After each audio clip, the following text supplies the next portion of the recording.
Riyad accueille ce lundi un sommet extraordinaire de l'Organisation de la coopération islamique sur la situation actuelle à Gaza et au Liban. Le Maroc y participe. Il est représenté par le chef du gouvernement Aziz Akhannouch et le ministre des Affaires étrangères de la coopération africaine et des Marocains résidant à l'étranger, Nasser Bourita. Un sommet qui vise à renforcer la solidarité de la communauté musulmane internationale envers Gaza et le Liban et à explorer des voies pour promouvoir une paix durable dans la région. Pour en parler, nous sommes en direct avec Zeina Tibi, journaliste, fondatrice de l'Association des femmes arabes de la presse AFACOM à Paris. Bonjour Madame Zeina Tibi et merci d'être avec nous. Bonjour. Merci à vous. Alors, ce sommet extraordinaire s'ouvre donc aujourd'hui, un sommet consacré à la situation à Gaza et au Liban. Quel est l'enjeu de ce sommet dans le contexte actuel ? Bien, d'abord, j'aimerais dire qu'il était temps de se réunir et de se pencher un peu sur le problème. Ça fait plus d'1 an que la bande de Gaza est détruite, massacrée, etc. C'est un vrai génocide. Aujourd'hui, on est en train de les affamer. Donc, il était temps de penser à trouver des solutions. Il y a depuis plus de 2 mois, Israël détruit le Liban. Ils ont détruit des sites historiques, que ce soit à Tyr, que ce soit à Baalbek, etc. Donc, on espère, Libanais et Palestiniens, on espère que les responsables arabes arrivent à raisonner la folie du gouvernement israélien. En fait, c'est les pays arabes ou islamiques qui se réunissent. Il y a des divergences entre eux, parce que vous avez certains qui ont fait des accords avec Israël, donc eux peuvent jouer un rôle important, d'autres qui sont contre, si vous voulez, ce qui se passe et qui n'ont pas fait normaliser leur relation avec Israël. Donc il faut voir comment ils vont gérer leurs divergences. Ça, c'est d'une part. Mais si vous voulez, par exemple, le Pakistan, qui est représenté, je pense, par son ministre des Affaires étrangères, demande l'arrêt du génocide à Gaza. Espérons qu'il sera entendu. D'autre part, on parle de la création d'un État palestinien.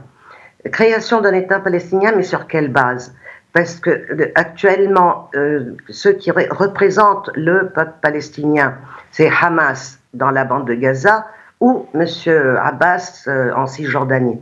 M. Abbas, il est président, soit, mais il ne représente pas les Palestiniens. Il n'est pas apprécié. Donc, avec qui il faut créer cet État palestinien? Est-ce que Israël va accepter aussi, par exemple, vous avez des hommes politiques palestiniens qui sont appréciés comme Barouti, mais qui est en prison, et les Israéliens ne veulent pas le libérer. Donc, on ne sait pas sur quelle base on peut aujourd'hui vraiment établir un État palestinien. Ça, d'une part. Avec les derniers développements dans la région, le conflit au Proche-Orient est au cœur de toutes les préoccupations. Quelles seront, selon vous, les principales résolutions attendues à l'issue de ce sommet ? Les résolutions attendues, c'est en fait le cessez-le-feu, qu'Israël arrête de bombarder le Liban et de massacrer la population palestinienne. Donc, avoir un cessez-le-feu. C'est ce que je disais, est-ce qu'on va pouvoir y arriver? Monsieur Netanyahou n'a pas intérêt à arrêter la guerre. Il a déclaré justement qu'il voulait reporter le tribunal où il va être condamné pour malversation, bref, et donc pour cause de guerre, il a reporté cette condamnation. Donc il n'a pas intérêt à arrêter la guerre. Dès le départ, il avait intérêt à rester sur place et ne pas aller en prison. Mais il y a une chose qui est importante, si vous voulez, c'est que arriver à cesser le feu, maintenant, le premier ministre libanais avait déclaré de Riyad en disant il aimerait pouvoir installer l'armée libanaise dans le sud du Liban, de consolider cette armée, lui donner les moyens de se défendre et installer donc l'armée libanaise au sud, ce qui pourrait rassurer, entre guillemets, les Israéliens et calmer un tout petit peu, si vous voulez, la résistance libanaise. Est-ce qu'on pourrait arriver à ça? Mais depuis des années et des années, on interdit à l'armée libanaise d'être forte et solide. Est-ce qu'aujourd'hui on lui donnera la possibilité? Ce serait une solution de façon à arrêter ces massacres, parce que même au Liban, il y a eu plus de 3000 morts. Personne n'en parle. C'est terrible. Tous les jours, Israël bombarde. Hier, ils ont détruit tout un immeuble où il y avait des familles dedans. Il y a, parmi les morts, il y a 3 enfants. Donc, est-ce qu'on trouvera une solution? Je ne sais pas. Maintenant, évidemment, on est en train d'attendre l'installation de Donald Trump à la Maison-Blanche pour voir quel axe il va prendre.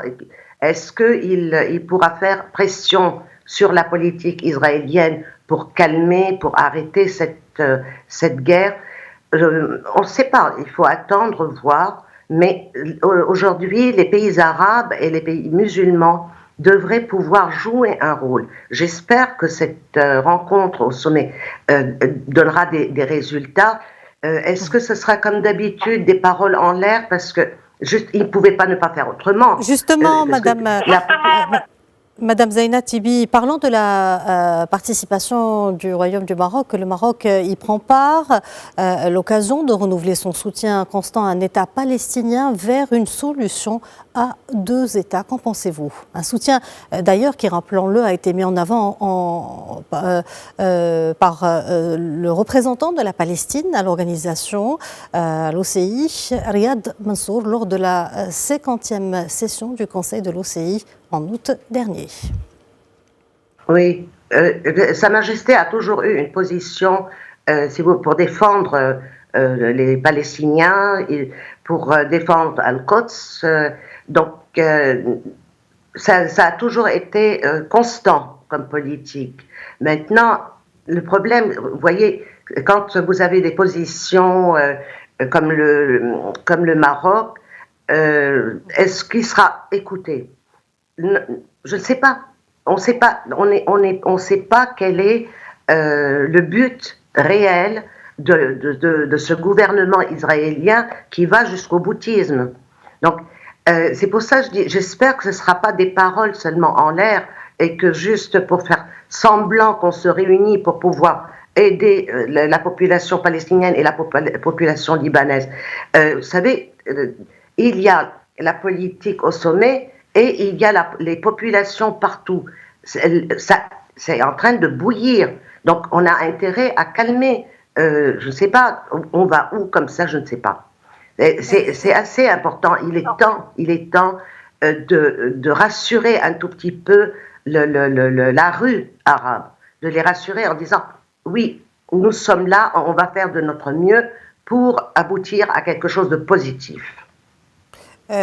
Justement, vous venez de parler des divergences. Pensez-vous que l'OCI pourrait s'imposer davantage en dépit de certaines divergences internes et au regard du contexte géopolitique actuel avec le retour du président Donald Trump aux États-Unis? Oui. Ben, écoutez, il y a, comme vous avez dit, et je l'ai dit au début, il y a des divergences au sein de l'OCI, mais il y a des pays comme, donc vous avez cité le Maroc, on peut citer les Émirats arabes unis, qui, eux, ont des contacts directs avec Israël. Ils ont ces pays ont un rôle très, très important à jouer, de façon à transmettre des messages de paix, des messages positifs. Maintenant, le problème, c'est que, si vous voulez, les pays arabes et les pays musulmans ont une position plutôt vers la paix. Le problème, c'est qui avons-nous en face? Est-ce que la personne, enfin, les responsables que nous avons face à nous sont prêts à faire la paix et arrêter ces massacres, ou ils veulent continuer? On ne sait pas. Donc c'est à eux, aux pays qui ont normalisé leur contact avec Israël, ils ont un rôle très important à jouer, à transmettre des messages au gouvernement israélien en disant que ça suffit, maintenant, vraiment, on a dépassé les limites. Voilà. À part ça, il faut voir maintenant, le sommet vient de commencer, on ne peut pas savoir exactement qu'est-ce qui va être dit ou pas. On a effectivement parlé de création d'un État palestinien, on a parlé de arrêter un cessez-le-feu pour le Liban. Je ne sais pas si il y a eu des pourparlers et des brouillons de pourparlers entre le Liban, les États-Unis et Israël, de façon à arriver à un cessez-le-feu. Est-ce que et M. Miati, j'ai l'impression qu'il a démenti ceci, mais on sait toujours que, diplomatiquement parlant, il y a toujours des contacts, toujours des espoirs de paix. Et Madame Zeina, peut-être que... Oui. Madame Zeina Tibi, malheureusement, nous arrivons à la fin de notre rubrique. Je vous remercie pour cet éclairage. Merci d'avoir répondu à nos questions. Je rappelle que vous êtes journaliste, fondatrice de l'Association des femmes arabes de la presse, AFACOM, à Paris. Merci à vous. Bonne journée.